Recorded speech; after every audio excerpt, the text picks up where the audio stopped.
آج ہم بات کرتے ہیں اپنے معاشرے میں پھیلے ہوئے ایک اہم مسئلے کی۔ وہ مسئلہ ایسا ہے جو ہمارے معاشرے کے اندر، ہماری سوسائٹی کے اندر بڑے زور و شور سے پھیل رہا ہے، اور نئی نسلیں اور ہماری مائیں بہنیں بھی اور ہمارے نوجوان بھی اس کے اندر مبتلا ہے۔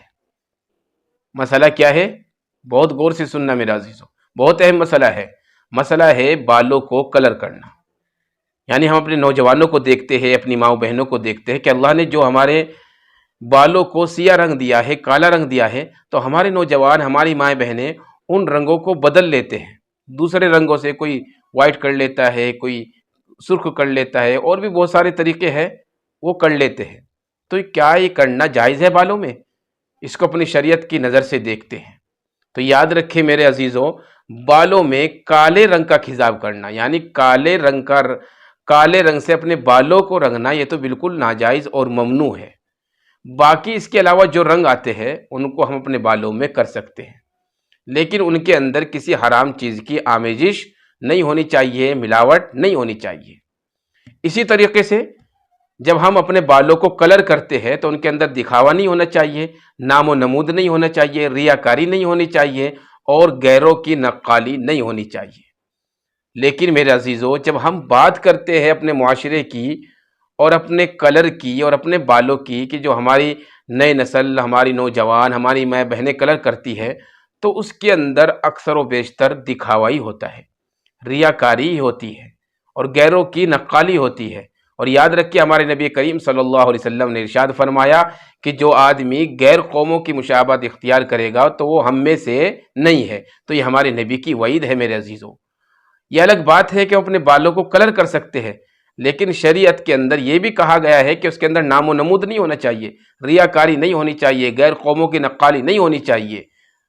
تو اگر ایسا ہے، فیشن کے طور پر ہم کلر کر رہے ہیں، غیروں کی نقالی ہم کر رہے ہیں، اور اسی طریقے سے نام و نمود، دکھاوے کے لیے، ریاکاری کے لیے، فیشن کے لیے ہے، ہم اپنے بالوں پر کلر کر رہے ہیں، تو پھر ہمیں ان تمام چیزوں سے بچنا چاہیے، ان چیزوں سے احتراز کرنا چاہیے۔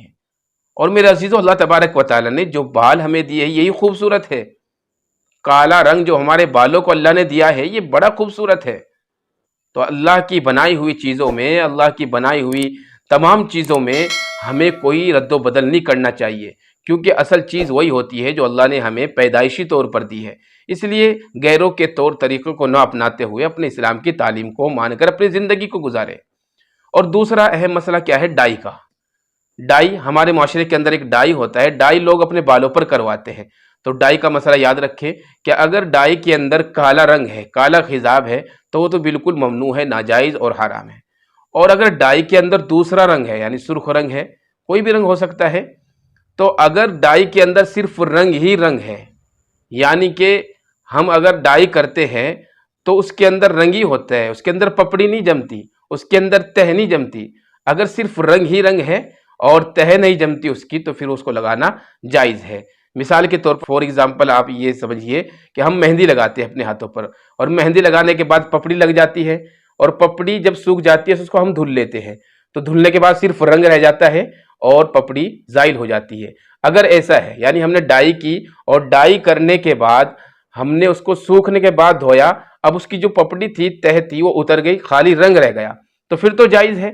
لیکن اگر ڈائی لگانے کے بعد پپڑی جمتی ہے، تہ جمتی ہے، جس طریقے سے ہم ناخن کے اوپر پالش لگاتے ہیں اور پالش کی ایک تہ جم جاتی ہے، اس کے اندر پانی نہیں پہنچتا، اسی طریقے سے ڈائی کے اندر اگر ہم نے ڈائی کی اپنے بالوں پر اور اس کے اندر پپڑی جم گئی، اب میرے عزیزو، اگر اس کے اندر پانی نہیں پہنچے گا تو ہمارا غسل نہیں ہوگا، ہماری وضو نہیں ہوگی۔ جب ہمارا غسل اور وضو نہیں ہوگا تو پھر ہماری نمازیں بھی نہیں ہوگی۔ اس لیے جس ڈائی سے پپڑی جمتی ہو اور تہ جمتی ہو، وہ بالکل ناجائز اور حرام ہے۔